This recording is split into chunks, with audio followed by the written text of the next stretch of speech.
streaming and everything's live. Okay. Hi, everyone.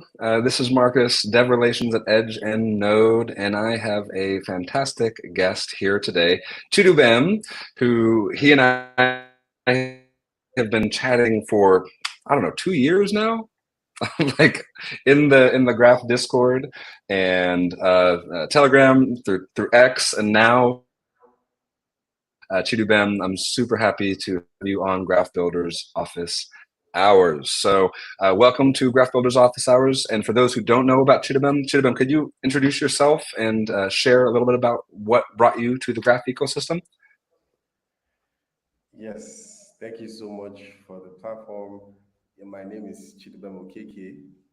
I'm the community manager for Africa for the Graph Foundation. And I would say I started my way into Web3, um, sort of trying to figure things out. And then I met a friend that was already in Web3 and was involved with the Graph. And so I decided to volunteer for the first birthday party, and I just went down the rabbit hole. So for me, it was Oh, always about. real quick, Chidubem, um, could could you could you turn your microphone up a little bit? It's a little quiet on our end. It's tough to hear you for some reason. Sorry to interrupt. Yes, can you hear me?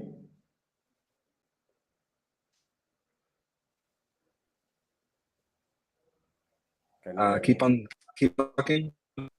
Yes. So I can hear you. I can hear you clearly. How are we doing with the stream, guys? Does that sound better? I can hear you. Wondering if I'm seeing in chat people are saying a little bit quiet for Chidubem. A little bit quiet for me. Can you hear me? Or do I need to raise my voice? Yeah, it's a little quiet for you too. Yeah, maybe. Okay. Yes, so for me, it was for me, it was always about trying to help. I started out volunteering for the first birthday party in Africa, Lagos at the time. And I helped out with sort of explaining what the graph did at a conceptual level. And I think I'm the only one here. I can't see, I don't know if anyone can hear me. Uh, so I'm not sure.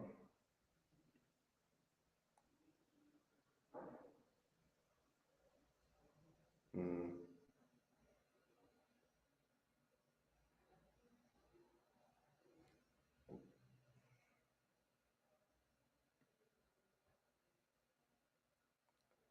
I don't know if anyone can hear me.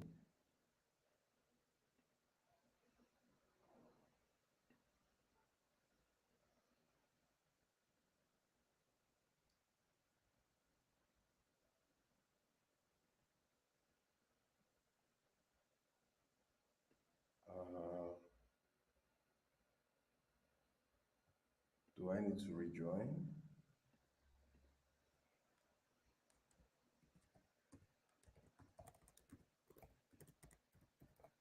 I think internet is bad. Hey guys, sorry, my internet right now is really bad. Chidubem, are you having difficulty too, or is it just me? Mine is sort of glitching because I'm also not I'm also traveling. So Yeah, okay, we're both having glitches. I how about so sorry everyone who's viewing. We're both traveling for work. We're both trying to support the Graph ecosystem, and both of our internet right now is being interesting. So we'll just keep on going. I'm gonna stop sharing my video, so hopefully we can dedicate more screen sharing to you. And if things keep on going sideways, everyone, due to our connection, we apologize. We'll have Chidubem on again so we could do this right, because this is sometimes the internet right now. yes. For Go ahead, me, Chidubem. Go. It's all you, buddy. okay, awesome. Thank you. Yeah, so for me, it has always been about trying to help. I started out um, volunteering in the, to help the, setting up the events, venue, putting things in order, and also, sort of speaking at the events too as well. Because at the time I'd been doing some research and I sort of understood what the graph was trying to do at a conceptual level. But I wasn't really technical when I started out. So I would just go into like Discord channels, Telegram, Reddit, the forum, wherever it is that I knew that there were people there and people were asking questions. So for me, I would just go in there and look at the questions and try and provide assistance. And many times, uh, some of the questions would be things that I didn't even know the answer to. So it was a learning curve for me too as well, because I would look in and I'll see the question and I'll be like, and I'll go and read and read and read and do my research and learn enough to be able to provide a solution. And when I do that, in a sense, I would level up upskill, and that's how I kept growing. And from doing community care, it was now creating content, putting out Twitter threads, writing articles, then more technical articles, and then you know I started joining the advocates program and started doing events. I was nudged by Nick to host the second birthday party, and I took it up. uh, I started out that way, did that event and then hosted the next one. But for me, it was really about solving problems for people, providing supports, and just trying to make things easy for people when they are onboarding or when they are trying to leverage the graph. So, in a sense, I would say it has always been centered around helping out.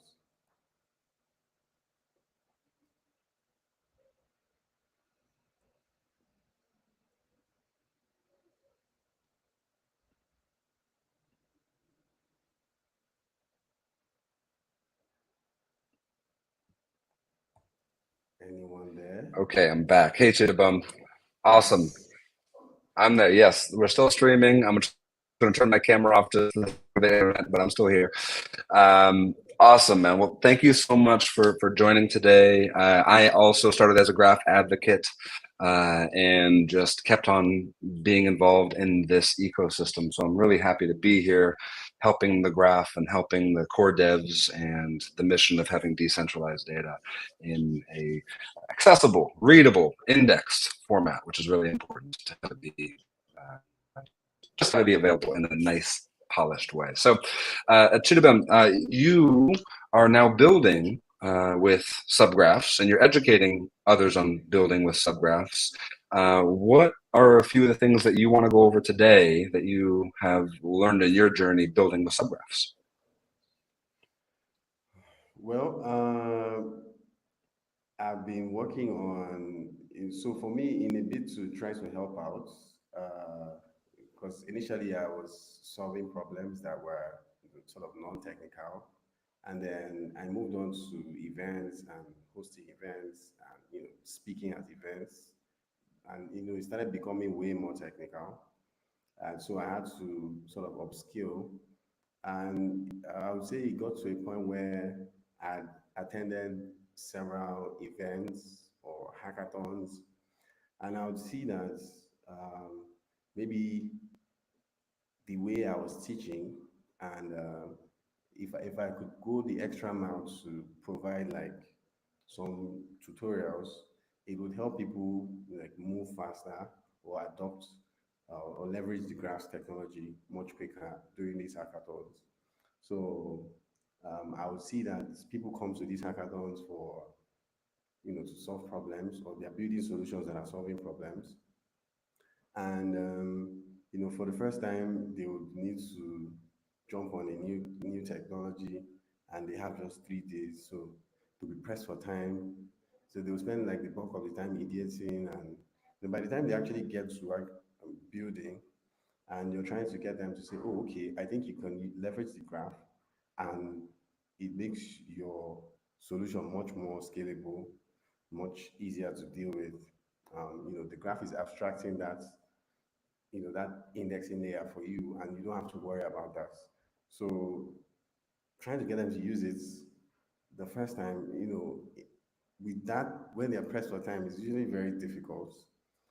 So I'm like, okay, maybe I could do like a step-by-step tutorial on GitHub. People could just go there, look at the simple steps, follow it, understand it, and build one and use it during this hackathon. So I started out with the first one. I think, let's see if I can share my screen. Yes. Yes, so I started out with this one. Is the very first one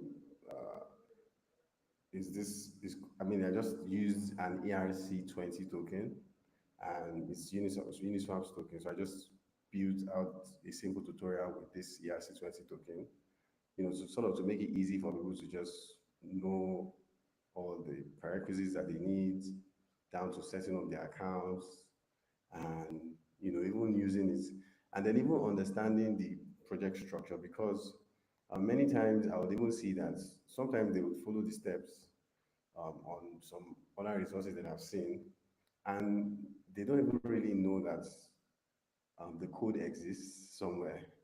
So they just follow it because of the way the graph has made it really easy. Um, just initializing your subgraph from the API, and it auto generates the code. They don't get to that part. I mean, they just go straight to querying it after it's deployed in the studio.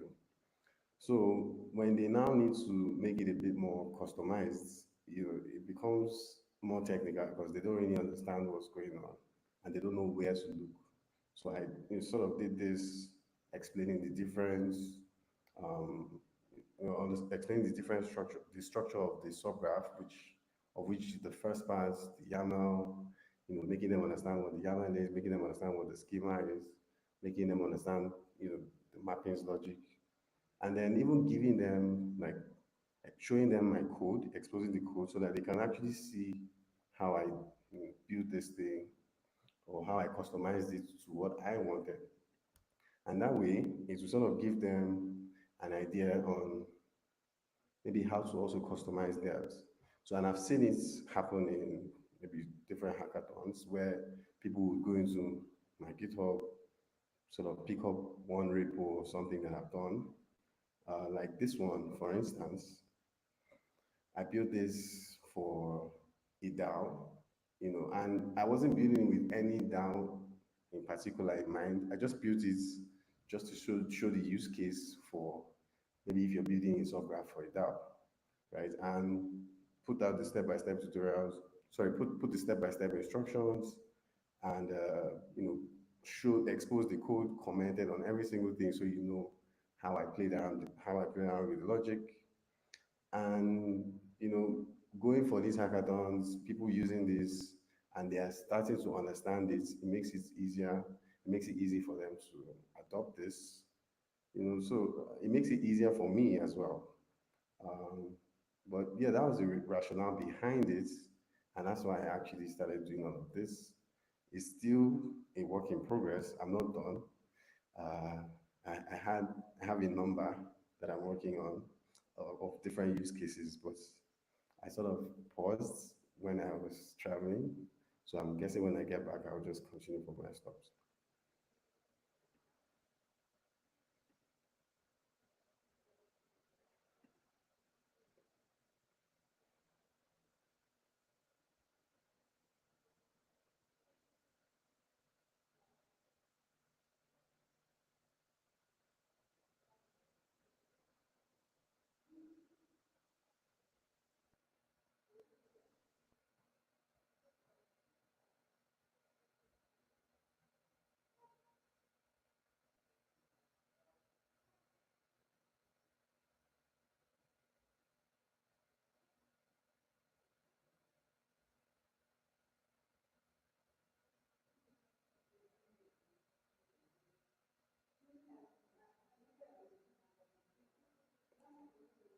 Now it's working.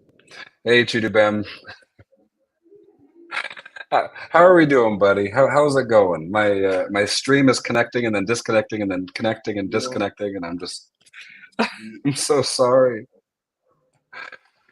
I'm so sorry. I'm so sorry. I feel terribly. we Um, understand. We understand. it's okay. Well, um, if we ever have to do this again, and I mean this sincerely because I want you to have the best experience possible, we can do this again if you're not getting what you need across. I wasn't able to listen in because my internet, of course, disconnected a second ago. And now it's connected again, and now it seems faster, which is good. So we have a question in chat here. Do you see a future where all subgraph categories have their own repo examples, a little bit like substreams have substreams.dev, or are you just doing that because you saw a need in your country or the events you hosted? Okay, that's a really good question. Um, I actually do see um, I actually do see an end where there's a different subgraph for different use cases, and that way Mm, it's like a go-to resource for any dev that is trying to build that sort of wants to quick start. And I think it's very important. It's not just you know for my region or for my country. I think it's actually very important for anybody that is building, especially if the person is going to be competing at the hackathon. If it's outside the hackathon, I still think it's important, but if it's in the hackathon, it's more important to have that because that's really the only way people would be willing to try it out because they know that you know almost all the resources that they need to get them to kickstart is readily at their at their disposal. yeah, I totally agree.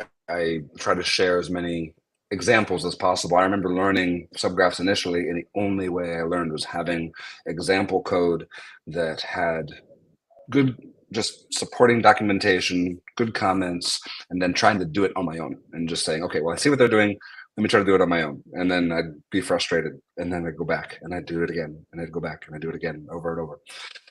So with you in these examples, how many events per year are you typically attending and being a part of? How many events per year? Yeah. Um, I can't really say I put a number to it. I didn't really start. I think I usually always approach it from the angle of maybe necessity, right? So Mm, because some events come up unplanned or unexpected, and some are planned. So I usually factor both of them, and usually when the ones that are planned, I plan them out. But sometimes, which it could happen, mm, I would mm, need to sort of host an event which is unplanned, and that happens. So uh, I know I do a lot of events because that's really mm, the quickest way to get people mm, to leverage the graph,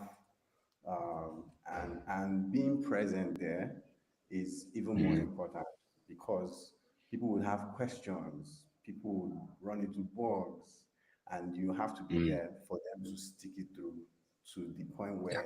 where they know that okay they can continue from there on their own. Yeah, yeah, absolutely. I mean, the one of the more lonely parts of being a software developer is having a bug and nothing is helping you. And no one can And help you. That's even worse when yeah, no one can, like, my God. Like, so, yeah, going somewhere or sometimes, I mean, I've even gone for events and seeing that I'm not really satisfied that, okay, these people haven't really gotten it the way I would want them to get it. I'll still jump on additional virtual calls just to make sure that they know that I'm present mhm, till they're able to, mhm. figure it out, and then they can continue building by themselves. That's amazing. That's amazing. In full transparency, because my internet cut out, I wasn't able to see exactly what you were sharing because I was like, no, Chidubem, you disappeared, and then I came back in. So were you able to share everything that you needed to share? I came back in, and then I saw you were talking. Was everything, Yeah, did everything go well with that? yeah. I shared it. I shared everything, but I mean, I don't mind jumping on another call where the internet is way better, so we can go through that. Well, right now I've got the internet stable here, and you were able to share everything that you needed. So, in fact, could you share a link so I could share whatever you shared in chat? So they're able to take a look at that. You could share it to me in Telegram. That'd be great. Um, Sharing the and then link. I will grab that and drop that in the chat. And if we needed to do this again and have you on where we both have better, and I think this is me to blame with my internet at the time right now, where things just disconnected. Anyways, but yeah, I'll share that link. Then you get that with me, and I'll share it with everyone in the chat. And I hear, I see another question here. I hear you travel a lot. Was curious how many different countries you travel to participate in these events. Are you traveling to different countries? Are you staying local? Are you doing a lot of online? What's your routine for getting out there and getting this information out there? Uh, all angles for me. I'm traveling. Um, I would say, yeah, I travel a lot. Usually between African countries, Nigeria, Ghana, Mm, Kenya, uh, South Africa.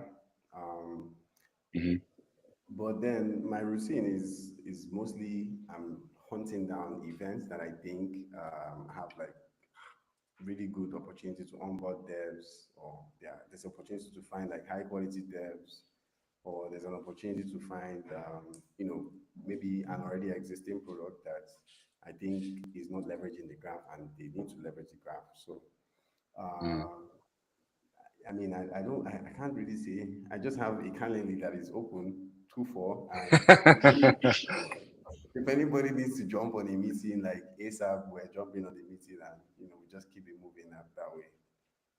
Cool.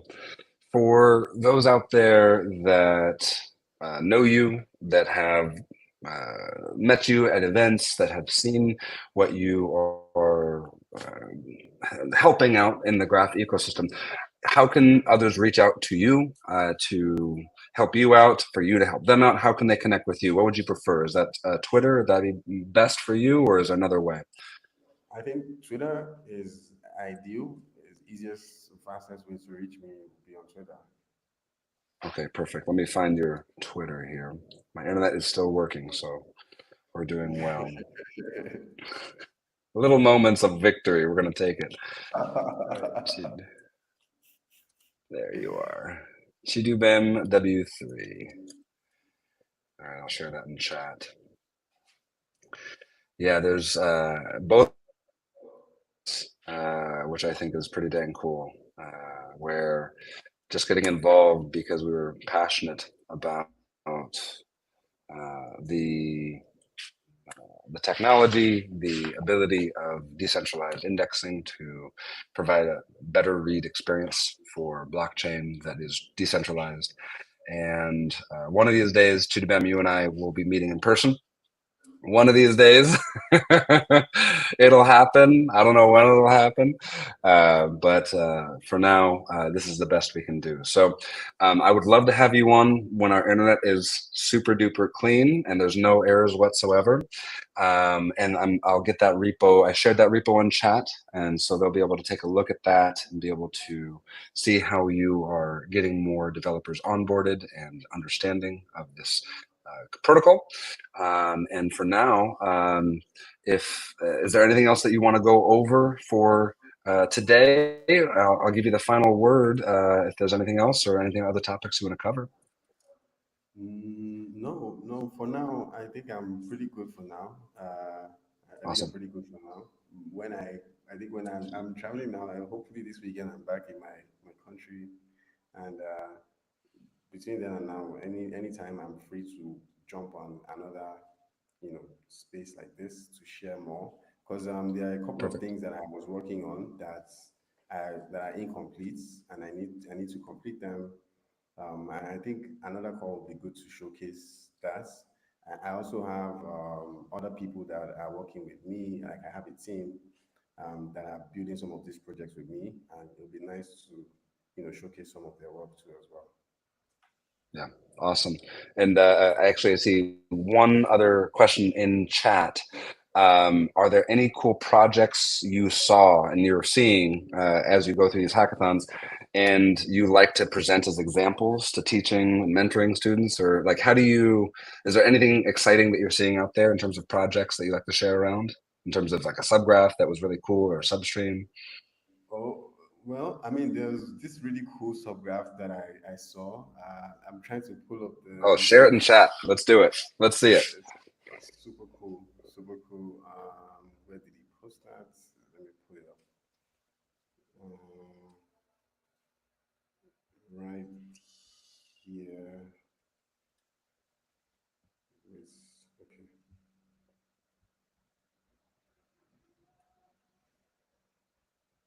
I'm trying to pull up that submission.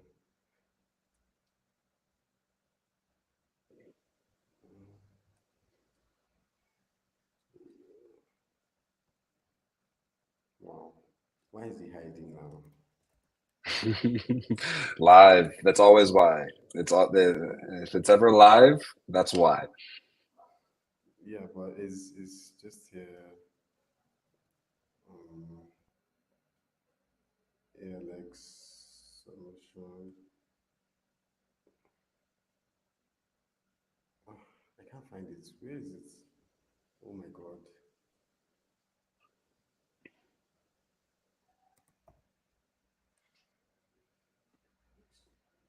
Sorry. Um, It's all good.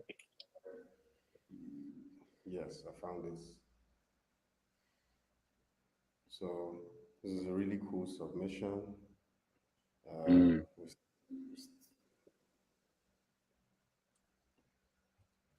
so I'm copying that in Telegram to you now. love it. Yes. So that was a really cool submission, and I'm like, okay, that's nice. I'm impressed. Let's share it in chat.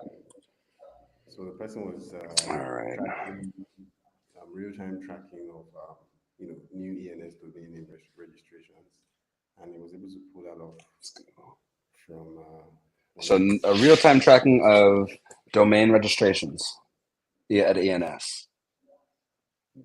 Okay, let's he take a look here. pulled off from a campus store that I mean Oh, I just did the campus store, and he was able to pull he learned how to build the API there and then, and pull this off in such a short while, and I was impressed. awesome, awesome, awesome. Let's see. I'm sharing in chat here. All right, got it there. Okay, so the yeah, anything with ENS, I'm a big fan of. Just simply, I talk with the team, just a name. Uh, that's their name. Their product name is just a name, and they are building on ENS and having their subdomains being more accessible, essentially for companies, for teams, and so having that ENS subgraph, I'm seeing a lot of teams regularly using that ENS subgraph and just building on that, which is pretty dang cool. So let's see. And we have one more question here in chat. Um, the question generally is, what technology are you typically talking about? Is it subgraphs, substreams, or substream powered subgraphs? Are you talking about all of them? What is the community getting introduced to? That would usually depend on the amount of time that I have to teach and the niche of the audience that I'm talking to. So Mm, if I'm with people, because I've been at workshops where I was at a hackathon, I mean, I was at a hackathon where there were just a bunch of Rust devs. So what I'm talking about mm, is substrings, right? But then mm, I'm somewhere else where people are completely new to Web3 and they're just coming on mm, board. I'm talking to them about subgraphs. So it's right. difficult to compress everything in maybe Mm, 2 hours or so. So I'll usually mm, just gauge the audience. If I can tell that, if I can tell what kind of background they have, it would usually determine how I'm going to approach that session. So let's say there's an individual out there that also wants to get the word out who help in this ecosystem. What would you advise them to do? I would say just jump in and get your hands dirty. There's no way That's around it. Just that. jump in and get your hands dirty. Yep, that's basically what I did, and you and I are still around. And that's the trick. Jump in. It's decentralized. It's permissionless, and just get in there. So absolutely, that's the takeaway from here. Anyone watching this, do you want to help out? Just jump in. The team is waiting, and it's a good ecosystem to help out in for sure. So. Um, Chidubem, it's been awesome having you on here. I really appreciate it. And anytime that we could have you on here, I would really love to have you on sharing what's happening from the front lines of interfacing with developers, educating developers. And if there's anyone out there that wants to talk with Chidubem about helping him out, and then also just anything in the graph ecosystem, there's always ways to get involved. And me and Chidubem are great examples of getting involved, staying involved, and having the ecosystem bring us in and just being awesome. So, with that being said, have a good rest of your day, everyone. Thank you for joining Builders Office Hours. Chidubem, if you could stay on here and not close your tab so we can get to keep this recording. Everyone else, take care. Have a good rest of your day. Yes. Bye, everyone. Bye. All right.